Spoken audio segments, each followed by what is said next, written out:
ഗുജറാത്ത് കൂട്ടക്കൊലയിൽ ഖേദമുണ്ടോ? 2013 ജൂലൈയിൽ Reuters reporter മോദിയോട് ചോദിച്ചു. മറുപടിയിൽ ലോകം കണ്ടതാണ് ദയയും കരുണയും അലിവും തൊട്ടു തീണ്ടിയിട്ടില്ലാത്ത നരേന്ദ്രമോദിയുടെ മനസ്സ്.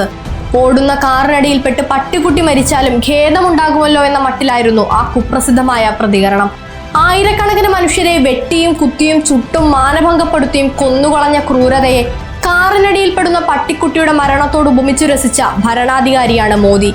ഈ മനോഭാവത്തിൽ നിന്നാണ് വയനാടടക്കം കേരളം നേരിടുന്ന പ്രകൃതി ദുരന്തങ്ങളോടുള്ള കേന്ദ്ര സർക്കാരിന്റെ സമീപനം വിലയിരുത്തേണ്ടത്. ഗുജറാത്തിൽ മനുഷ്യജീവൻ ഹനിച്ച മഹാദുരന്തം മനുഷ്യ സൃഷ്ടിയായിരുന്നു. കേരളത്തിൽ പ്രകൃതിയും. രണ്ടിടത്തും ഇരകളായത് മോദിയുടെ പ്രത്യയശാസ്ത്രം ശത്രുപക്ഷത്തു നിർത്തുന്ന മനുഷ്യര് തന്നെയാണ്. ഗുജറാത്ത് കൂട്ടക്കൊലയിൽ അലിയാത്ത ഹൃദയം വയനാട്ടിലെ ദുരന്തഭൂമിയിലൂടെ നടന്നപ്പോൾ ഉലഞ്ഞു കാണുമെന്ന് പ്രതീക്ഷിച്ചവരാണ് മഹാവിഡ്ഢികൾ.